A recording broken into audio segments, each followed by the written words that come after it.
নমস্কাৰ সকলোৰে কুশল মংগল কামনাৰে এটি বিশেষ বাতৰি লৈ নিউজ নৰ ষ্টুডিঅ'ত মই মুকিবুল হুছেইন বিশ্ব খনিকৰ শ্ৰী শ্ৰী বিশ্বকৰ্মা পূজাৰ দিনটোতেই শিৱসাগৰত স্পেক্ট্ৰাম প্ৰকাশনৰ শুভাৰম্ভণি নিউজ নৰ এক বিশেষ প্ৰতিবেদন বিশ্বৰ খনিকৰ শ্ৰী শ্ৰী বিশ্বকৰ্মা পূজাৰ দিনটোতেই শিৱসাগৰ নগৰৰ জনপ্ৰিয় অফছেট প্ৰিণ্টিং প্ৰেছ স্পেক্ট্ৰাম অফছেটে স্পেক্ট্ৰাম প্ৰকাশন নামেৰে এক নতুন যাত্ৰা আৰম্ভ কৰে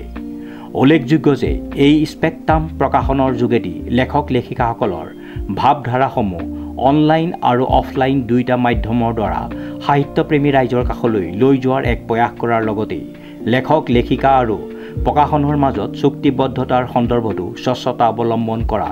বিশেষভাৱে মনোনিৱেশ কৰা হ'ব বুলি স্পেক্ট্ৰাম অফছেটৰ তত্ত্বাৱধায়ক মনজিৎ বৰদলৈ আৰু বন্দনা কৌশিক বৰদলৈ জানিবলৈ দিয়ে অনুষ্ঠানত শিৱসাগৰ বাণিজ্য মহাবিদ্যালয়ৰ অধ্যক্ষ ডক্টৰ সৌমাৰজ্যোতি মহন্ত বিশিষ্ট কবি লেখিকা অশ্ৰুমণি দত্ত ঘোষ ডাক্তৰ বীণাপানী হাজৰিকা সাংবাদিক অনন্ত স্মিথ ডাক্তৰ অঞ্জনা শৰ্মা প্ৰমুখ্যে কেইবাগৰাকীও গণ্যমান্য ব্যক্তি উপস্থিত থাকে সকলোকে বিশ্বকৰ্মা পূজাৰ অভিনন্দন শুভেচ্ছা জ্ঞাপন কৰিলোঁ আজিৰ পৰা স্পেক্ট্ৰাম প্ৰকাশন আমি আৰম্ভ কৰিছোঁ ইতিমধ্যে স্পেক্ট্ৰাম যোনটো প্ৰিণ্টিং সেইটো আছিলে 22 বছৰ ধৰি চলি আছিলে ভাবিলোঁ নতুনকৈ প্ৰকাশনটো সংযোগ কৰোঁ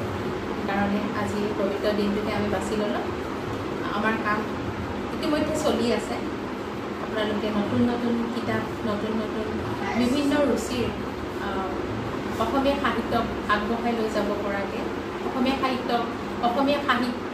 মানে এটা নতুনত্ব পাব পৰাকৈ আমি চেষ্টা কৰিম আমাৰ কামখিনি আগবঢ়াই নিবলৈ আপোনালোকৰ সকলোৰ পৰা আমি শুভাশীষ কামনা কৰিছোঁ আশা কৰোঁ সকলোৱে আমাক সহযোগিতা আগবঢ়াব আমাৰ স্পেক্ট্ৰাম প্ৰকাশনৰ যোনখিনি কিতাপ সেইখিনি আপোনালোকে অনলাইন যোগে আৰু আমাৰ নিজা ৱেবছাইটত আপোনালোকে পাব আৰু আমি গ্ৰন্থমেলাটো থাকিম আৰু ইয়াৰ জৰিয়তে আমি এটা কথাই ক'ব খোজোঁ যে লিখক সমাজত আমি তেওঁলোকৰ প্ৰাপ্যটো দিবলৈ প্ৰতিশ্ৰুতি দিছোঁ আচলতে চেষ্টা কৰিম নহয় প্ৰতিশ্ৰুতিহে দিছোঁ আমি লিখকৰ প্ৰাপ্য দিবলৈ চেষ্টা কৰিম